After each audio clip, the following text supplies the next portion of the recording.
Hello दोस्तों, कैसे हो आप सब।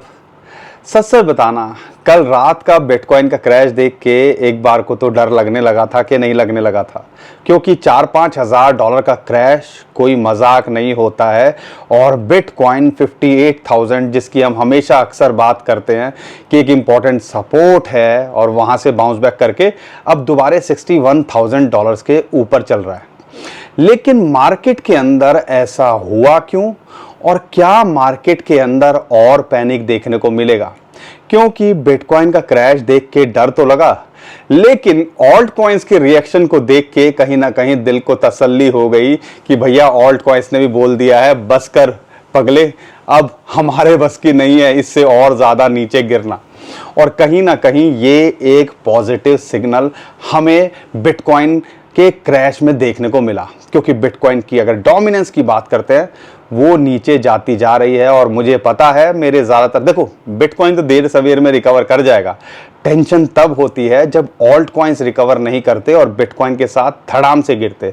और यहाँ पर ऑल्ट कॉइन्स मतलब जो दूसरे कॉइन्स मेरे भाई बहन जो लेके बैठे हुए हैं, उनका रेजिस्टेंस दिखाना कि भैया हम अब इससे ज़्यादा नहीं गिर सकते हैं, वो कहीं ना कहीं एक राहत हम सबको दे रहा था। यहाँ पे ओवरऑल सिचुएशन क्या चल रही है, बिटकॉइन क्यों गिरा है, आने वाले टाइम के अंदर क्या हो सकता है, जुलाई के अंदर क्या बड़ा क्रैश देखने को मिल सकता है, 50,000 डॉलर तक जा सकता है, ऑल्ट कॉइन्स का क्या होगा, इतने सारे सवाल आप सबके मन के अंदर चल रहे हैं और हमें लगातार उनके कमेंट मिल रहे हैं। तो एक एक करके उनकी हम कोशिश करेंगे आपको जवाब देने की। और यहाँ पर इम्पॉर्टेंट बात, जो 4-5-7 कॉइन हैं जो बड़े कॉइन्स हैं, अच्छे रेट पे थे, उनके बारे में भी बात करेंगे। तो बहुत कुछ है आज की वीडियो में। सिचुएशन कैसी भी हो, हम आपके साथ हमेशा बने रहते हैं, आप भी हमारा साथ दीजिए। हम उनमें से नहीं है कि भैया मार्केट अच्छी है तो चलो आ गए, ठीक है ना। हम कोशिश करते हैं आपका साथ देने की, आप भी हमारा साथ दीजिए। वीडियो को लाइक ज़रूर करिए, चैनल को सब्सक्राइब ज़रूर करिए और शेयर ज़रूर करिए। दोस्तों हमारी, देखो क्रिप्टो के बारे में, बिटकॉइन के बारे में बात करने से पहले एक लाइन क्लियर कर दूं, और हमारी जितनी भी वीडियो होंगी उनके अंदर हमारी एक ही स्टेटमेंट रहती है, और वो क्या है, सबसे पहले आपको शॉर्ट टर्म और लॉन्ग टर्म में फ़र्क पता होना चाहिए। शॉर्ट टर्म में हो तो लाइंस पे आपको ट्रेड करना है, यहाँ सपोर्ट नहीं मिली तो यहाँ मिलेगी, यहाँ नहीं मिली तो यहाँ मिलेगी, यहाँ टारगेट नहीं अगर हिट हो गया तो और आगे कहाँ तक जा सकता है, ये होता है शॉर्ट टर्म में जो ट्रेड्स करते हैं। लेकिन अगर लॉन्ग टर्म में देखते हो तो ये 50,000 और 60,000 कुछ खास फ़र्क नहीं पड़ता है, क्योंकि अल्टीमेट टारगेट हम एक 20-1.5 इनफैक्ट 2-2 लाख, 2.5 लाख डॉलर तक स्टैंडर्ड चार्टर्ड जैसे बैंक बोल रहे हैं। तो ये फ़र्क आपको समझ में आना चाहिए। और ये जो हमें डराने की कोशिश की जाती है ना, जब तक ये फ़र्क नहीं पता होगा और जितना आप रिस्क ले सकते हो उससे ज़्यादा कुछ एक्स्ट्रा ऑर्डिनरी करने की कोशिश करोगे तो ही रातों की नींद खराब होगी, नहीं तो टेंशन फ्री रहोगे। चकाचक अभी फ्रेश शेव करके मैं आपके सामने आ रहा हूँ, टेंशन नहीं लेनी है, क्योंकि जब बुरे हालात होते हैं अपने आप को प्रिपेयर करना है, अपनी तैयारी पूरी रखनी है, और यही हम आपको हमेशा समझाने की कोशिश करते हैं। और जब भी, इसलिए ज़्यादातर हम क्यों बोलते हैं कि भैया थोड़ा सा पैसा स्पेयर में रहना चाहिए, यूएसडीटी आपके पास रहना चाहिए, क्योंकि जब मार्केट ऐसे गिरे तो डिप में बाइंग कर सकें। लेकिन हम तो वही है ना कि एकदम से बस सब कुछ एक बार में लगा दो, और फिर जब मार्केट नीचे आ जाती है थोड़ा सा धड़कनें बढ़ानी शुरू कर देती है, हाय मैं तो गया, हाय मैं तो गया, वो होता रहता है। चीज़ों को समझो। करो, ये तो एक ज्ञान की बात थी। ज्ञान की बात के अलावा अगर मैं बिटकॉइन की बात करता हूं तो कल हुआ क्या, कोई मजाक नहीं है जो कल हुआ है। और यहाँ पर, और एक्चुअल में कह भी सकते हो एक तरह से मजाक भी है कि जो हुआ ही नहीं है उसको सोच के, वही है ना, जो चीज़ हुई नहीं है उसको सोच सोच के हम पहले ही डरने लगे। कल वही बिटकॉइन के साथ हुआ। और यहाँ पे मैट गॉक्स, और पिछले 5 सालों से हम लगातार इस बारे में सुन रहे थे, हर 2-6 महीने के अंदर ये न्यूज़ निकल के आती थी कि मैट गॉक्स जिसके पास 1,42,000 बिटकॉइन है, वो जो है अपने यूज़र्स को, जो कि हैक हो गया 2014 में, वो अपने यूज़र्स को पेमेंट करना शुरू करेगा और उससे मार्केट में प्रेशर बनेगा। और कल फाइनली उनके जो ट्रस्टी हैं या अटॉर्नी हैं उनकी तरफ से स्टेटमेंट ऑफिशियली आई। पहले गुप्त सूत्रों से आती थी, ऑफिशियल स्टेटमेंट आई कि हाँ जुलाई से वो शुरू करेंगे। और इसी जैसे ये न्यूज़ आई इसके बाद हम बिटकॉइन को धड़ धड़ धड़ धड़ धड़ धड़ धड़ तड़ तड़ तड़ तड़ तड़ तड़ तड़ देख कर 58,500 $600 के आसपास हमने बिटकॉइन का प्राइस देख लिया। लेकिन सुबह सुबह होते ही हर बुरे हालात में सुधार होता है। 61,000 $60,000 के ऊपर इस टाइम पे चल रहा है। लेकिन यहाँ पर ये जो सारा कुछ हो रहा है, मैनिपुलेशन हो रही है, इसको आपको समझना पड़ेगा। एक्चुअल में क्या उन्होंने बेचे हैं? अभी बेचने की बात ही की है ना, जुलाई में शुरू करेंगे। और यहाँ पे उन्होंने एक और लाइन बोली है कि हमें इतनी डिले या इतना टाइम इसलिए लगा क्योंकि बहुत सारे और फाइनेंशियल रेगुलेटर हैं, डिफरेंट कंट्री से लोगों ने वहाँ पे रजिस्ट्रेशन किया हुआ था, वहाँ बिटकॉइन खरीदे हुए थे, ट्रेड कर रहे थे। तो यहाँ पर उनके साथ कंप्लायंस करना था, एक्सचेंजेस से बात करनी थी, इन सारी चीज़ों में हमें बड़ा टाइम लगा।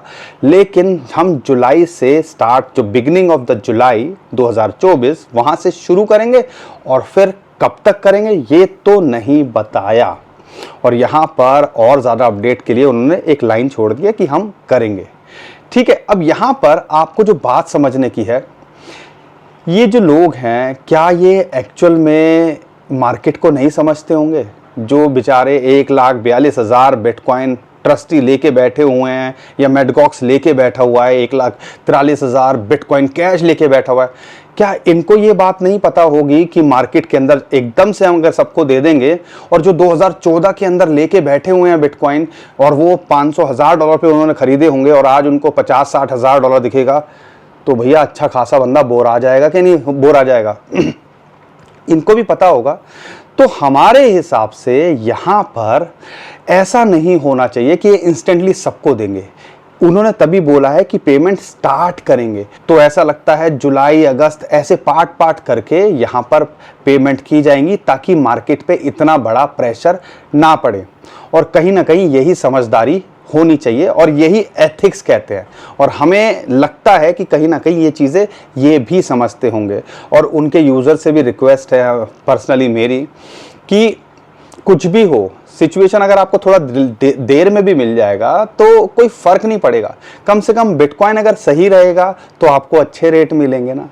तो ये सारी चीज़ें हमें समझनी पड़ेंगी। लेकिन हमारे को ऐसे दिखाया गया, मीडिया के अंदर ऐसे बताया गया, अरे भैया 1,42,000 बिटकॉइन आज ही आ गए हैं, और वहाँ पे हमने बिटकॉइन को अच्छा खासा गिरते देखा सिर्फ न्यूज़ की वजह से। तो न्यूज़ क्या कर सकती है और मैनिपुलेशन क्या कर सकती है, ये जो है इससे एक आइडिया लगता है। जुलाई में जब होगा तब की तब देखेंगे, और यहाँ पर हमें लगता है पार्ट में वो रिलीज़ करेंगे ताकि मार्केट पे ज़्यादा इम्पैक्ट ना पड़े। दूसरी चीज़ जो समझने की है, बिटकॉइन के ETF अगर उनकी बात करते हैं यहाँ पर, तो उसके अंदर क्या चल रहा है? बिटकॉइन के ETF के अंदर लगातार फिडेलिटी और ग्रे स्केल ने तो कल बहुत अच्छा खासा सेलिंग करी और लगातार 2-3 हज़ार बिटकॉइन डेली के बिटकॉइन ETF से जा रहे हैं। और ब्लैक रॉक यहाँ पे गुमसुम बैठा है, उनकी तरफ से कोई अपडेट नहीं है, कोई बाइंग नहीं हो रही तो कोई सेलिंग भी नहीं हो रही है। तो कहीं ना कहीं बहुत कुछ चल रहा है जो हमें नहीं दिख रहा है। और लेकिन 1,42,000 1.5 लाख बिटकॉइन को छोटा मोटा अमाउंट नहीं होता, क्योंकि फिडेलिटी वो जो है 1,70,000 बिटकॉइन लेके बैठा हुआ है। और मान लो 1,70,000 बिटकॉइन एकदम से मार्केट के अंदर आ जाए तो कैसा होगा? मार्केट में प्रेशर बढ़ेगा और 5-10 बिलियन डॉलर इकट्ठे मार्केट के अंदर आ जाए, वो प्रेशर बनाता है। और इसी वजह से ये सारी चीज़ें हमें देखने को मिल रही है, और इसी को सोच सोच के लोग डरने लग रहे हैं या मैन्युपुलेटर्स इस चीज़ का फ़ायदा उठा रहे हैं। और नहीं तो 58,000 तो $50,000 पे जाना चाहिए था ना, ये $61,000 पे क्यों आ गया? थोड़ा समझने की कोशिश करो। यहाँ पर ये तो सारी चीज़ें हैं जो चल रही हैं, जो हमें समझनी है। लेकिन 2-3 और फैक्टर हैं जिसको आपको समझना है, वो है फियर एंड ग्रीड इंडेक्स। अगर मैं इसकी बात करता हूँ, 30 के आसपास आ गया है। और पिछले साल जब मार्केट बहुत बुरी हालत में थी, या समझ लीजिए कि वहाँ से एक बुल रन की शुरुआत हुई थी, वहाँ पे इसी लेवल पे थी जब लोग डरे हुए थे। तो कहीं ना कहीं फियर एंड ग्रीड इंडेक्स 30 पे आना वो भी एक सिग्नल देता है कि भैया मार्केट अब गिव अप नहीं करने वाली है। और ऑल्ट कॉइन्स ने रिटेलिएट या आप कह लीजिए रेजिस्टेंस दिखानी शुरू कर दी है कि भैया अब हम इससे ज़्यादा गिरने की गुंजाइश नहीं रखते हैं, जो कि एक और बहुत अच्छा सिग्नल है। अगर मैं RSI देखता हूँ बिटकॉइन की, वो भी अभी पाताल लोक में जाती दिख रही है। और जो कहीं ना कहीं अभी सबको लग रहा होगा कि यार यहाँ से 50,000 आ जाएगा, लेकिन जिस हिसाब से इंडिकेशंस मिल रहे हैं और जिस हिसाब से माहौल बन रहा है और बिटकॉइन इन सारी चीज़ों को देखते हैं तो कहीं ना कहीं कॉन्फिडेंस आता है कि भैया जब लोग ऐसे सोचते हैं तो हमें उल्टा करना है उनका।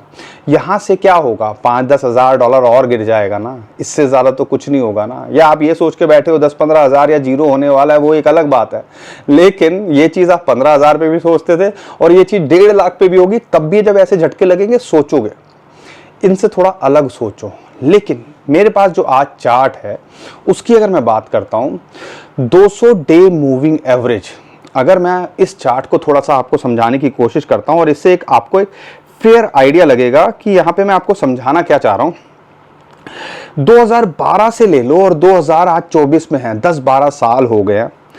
बिटकॉइन जब भी एक पीक करता है उसके बाद बॉटम बनाता है और 200 डे मूविंग एवरेज को तोड़ के नीचे जाता है और वहां पे अच्छा खासा टाइम बिताता है और जिसको हम कहते हैं एक्यूमुलेशन कर रहा है, यानी कि माल बटोरा जा रहा है या भैया कोई किसी को कोई इंटरेस्ट नहीं है। लेकिन जब मार्केट अच्छी स्टार्ट होती है, उसको ब्रेकआउट करता है, तो फिर ये 200 डे मूविंग एवरेज जो है कहीं ना कहीं, अब ये मत बोलिएगा कि अगर यहाँ 200 डे मूविंग एवरेज बोला था उसके नीचे थोड़ा सा फिसल गया, ओवरऑल इन लार्ज पिक्चर में बोल रहे हैं कि वो एक सपोर्ट निकल के आता है और वो सपोर्ट निकल के आता है $58,000 पे इस टाइम पे आ रही है वो एवरेज। 200 डे मूविंग एवरेज की बात करते हैं। चार्ट को समझिए, 2012 के बाद जब बुल रन को पकड़ा इसने तो ये बार बार सपोर्ट निकल के आया, 3 बार आप देखो टेस्ट करने की कोशिश की, लेकिन वहां से बाउंस बैक कर गया। फिर जब 2014-13 के अंदर पीक किया, फिर बॉटम बनाया, ब्रेक डाउन किया, फिर ब्रेकआउट किया, फिर 2016 में बार बार इसको ये टेस्ट करता रहा लेकिन इसके नीचे नहीं गया और फिर हमने $20,000 बिटकॉइन का प्राइस देखा। सेम ही चीज 2021 में हुई, 2020 के अंदर जब है कोरोना के टाइम पे एक बार ऐसा हुआ था जब इसके नीचे चला गया था, अदरवाइज यहाँ पर आज तक इसके नीचे नहीं गया, बार बार इसको टेस्ट करता है।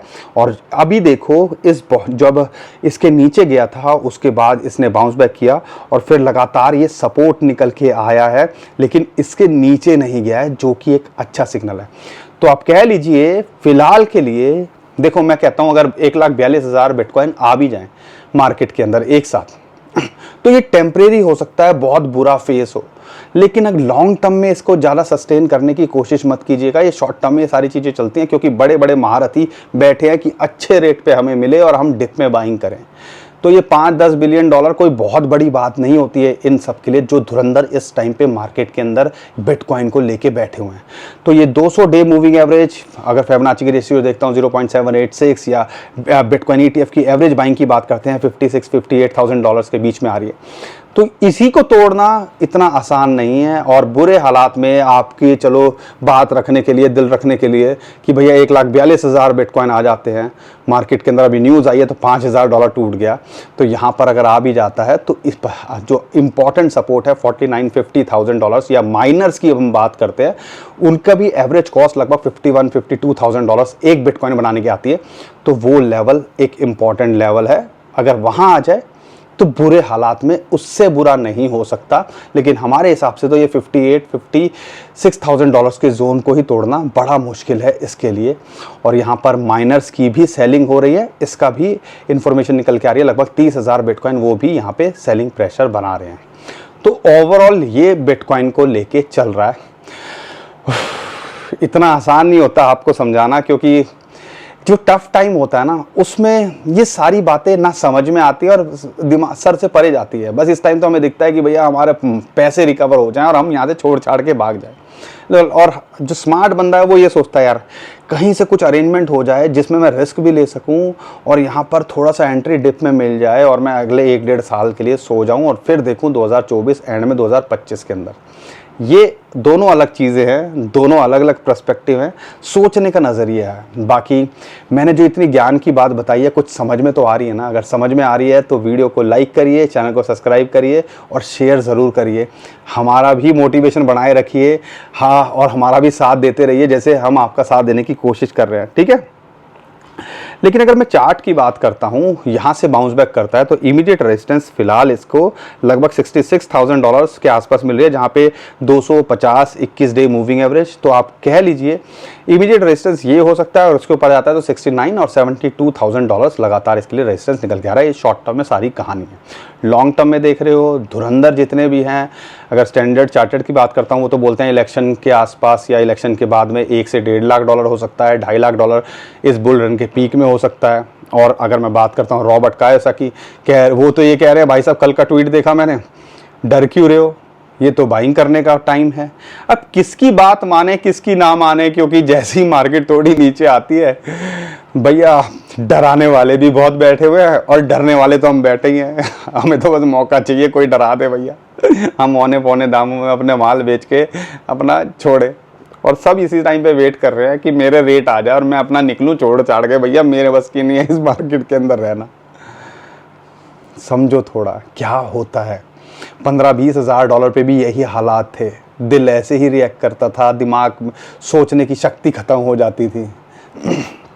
एनीवेज चलो ये तो चीज़ें होती रहेगी, लेकिन यहाँ पर अब हम बात करते हैं इथेरियम को लेके।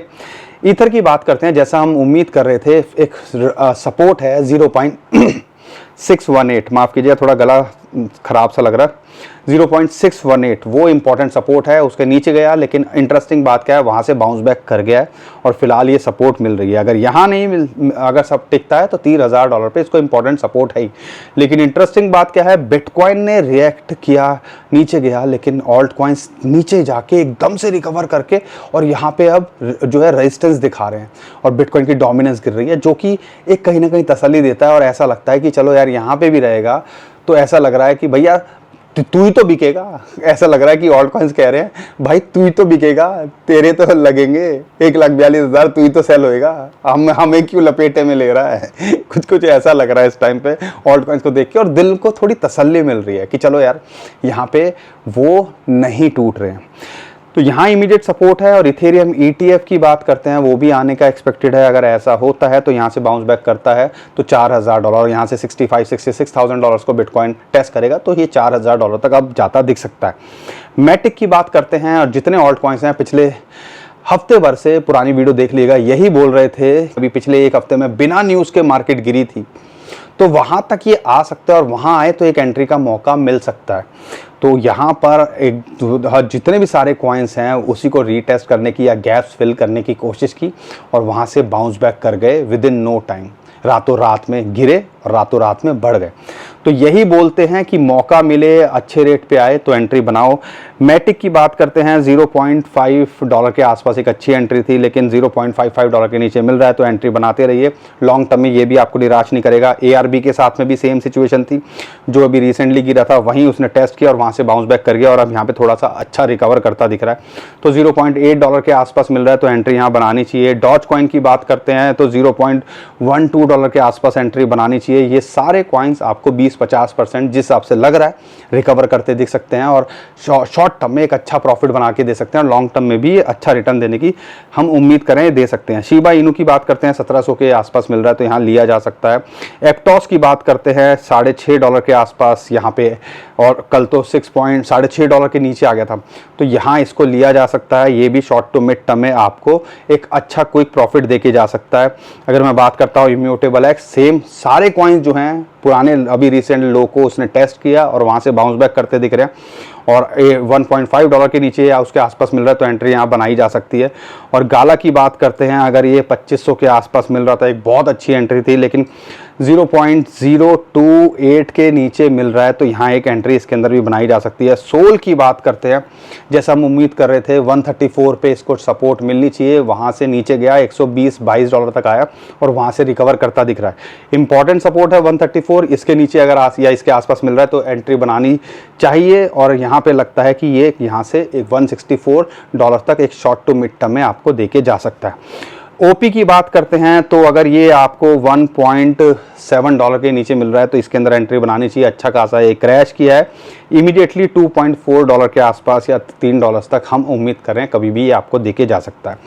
बाकी दोस्तों ये सारे कॉइन्स जो मैंने बताया उनके एंट्री लेवल बताए हैं, और ये ध्यान रखिएगा 20, 50 और 100% का target short to mid term में इनके लेके चल सकते हो आप, और ये पूरे सारे कॉइन्स पोटेंशियल रखते हैं। बाकी हम कोई फाइनेंशियल एडवाइज़र नहीं है, हमारा काम है इन्फॉर्मेशन शेयर करना, आपका काम है अपनी रिसर्च करना, अपने फाइनेंशियल एडवाइज़र से पूछना और उसके बाद कुछ डिसाइड करना। उम्मीद करता हूँ हर बार की तरह आपको हमारा कंटेंट अच्छा लगा होगा, वीडियो पसंद आई होगी। वीडियो पसंद आई है लाइक कीजिएगा, चैनल को सब्सक्राइब करिएगा और शेयर करना बिल्कुल मत भूलिएगा। ट्विटर टेलीग्राम को फॉलो कर लीजिए, नीचे डिस्क्रिप्शन में जो लिंक है उसी से कीजिएगा। बहुत सारे स्कैमर हमारे नाम से स्कैम करने की कोशिश कर रहे हैं, उससे भी आप बच पाओगे। अभी के लिए विदा लेता हूँ। खुश रहिए, मुस्कुराते रहिए, कमाते रहिए। आपका दोस्त पंकज। थैंक यू, नमस्कार, धन्यवाद।